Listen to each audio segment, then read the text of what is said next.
All right, guys, that last video cut off just a little bit, so I just want to let you know that the solution here is x squared plus 5 and 3x squared minus 1, if you did not get that. All right, so next I want to move down to 4 terms. Okay, this one should be pretty quick.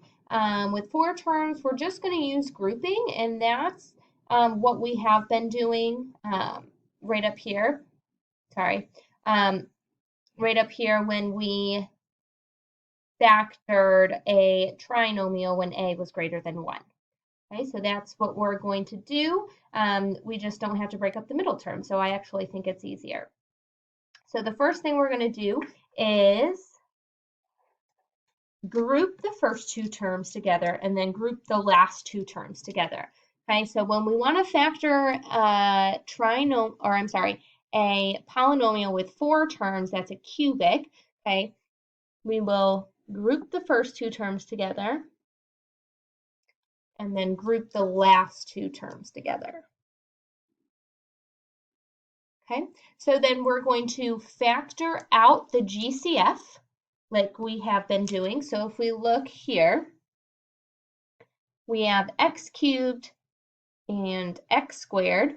And what is the GCF there? It's going to be x squared. So if we factor out an x squared, we're left with x plus 1.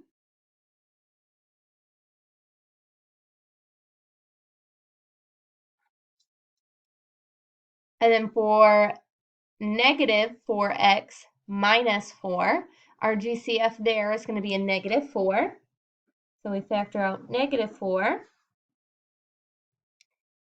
And we're left with x plus 1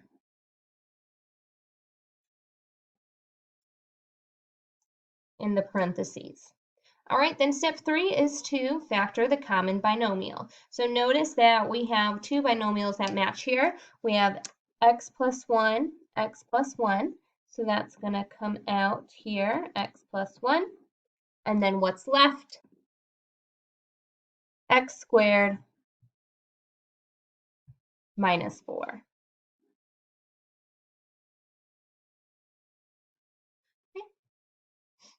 And then we would just want to double check to make sure that nothing else can factor. We have x plus 1, that can't factor anymore, but x squared minus 4 can factor because that's the difference of 2 perfect squares. So then we would actually factor that one more time. So our final answer would be, I'm going to write it kind of small under here since I didn't leave myself too much space, but x plus 1 and then x squared minus 4 is going to factor into x plus 2, x minus 2.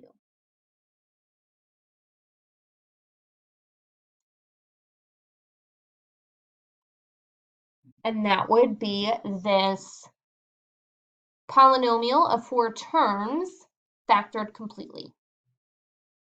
Okay, so let's go ahead and look at number 21. Okay, first step is to group the first 2 terms.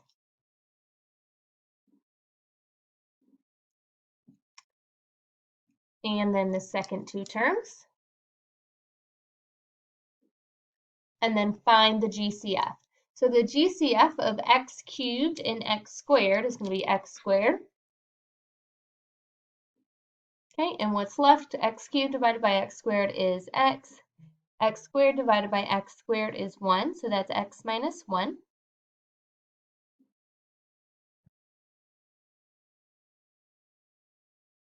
And then the GCF of 9x minus 9 is going to be 9, and that's positive 9.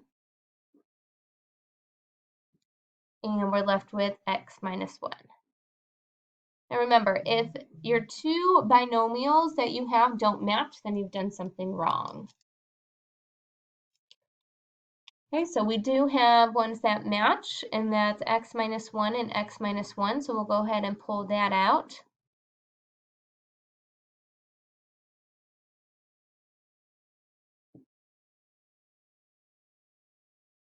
Sorry about the lag on my document camera. Should catch up in a second. Once you factor out that x minus 1, there we go. You are left with x squared plus 9. Now notice that x squared plus 9 is not the difference of two perfect squares, it's the sum, so that is as far as we can go.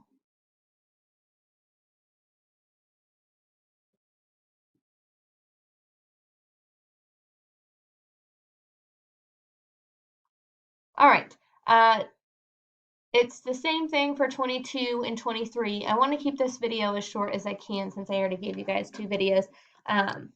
So let's just look at number 24. Notice this one is not a cubic. This one is actually a quintic, but there are four terms, so we're just going to do the factor by grouping and go from there. So we have our first two terms we group and our second two terms. Remember to always look for a GCF first. If there's a GCF, go ahead and pull that out first. It'll make everything else easier. But notice here there is no GCF. Okay, so once we group our first two terms, look for the GCF. The GCF of 2x to the fifth and negative 18x to the fourth is going to be 2x to the fourth. And I'm going to be left with x minus 9. And then when I go to pull out my other GCF, I want to make sure I'm going to be left with x minus 9 in the parentheses. So I look at 7x and negative 63, and I can factor out a positive 7, and I'm left with x minus 9. Notice that I have two binomials that match, so I'm going to factor those out. X minus 9 and x minus 9.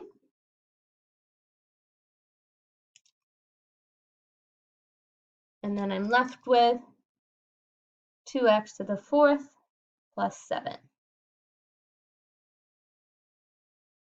And then just double check your factors, see if you can factor any more. In this case, we cannot, so that is completely factored.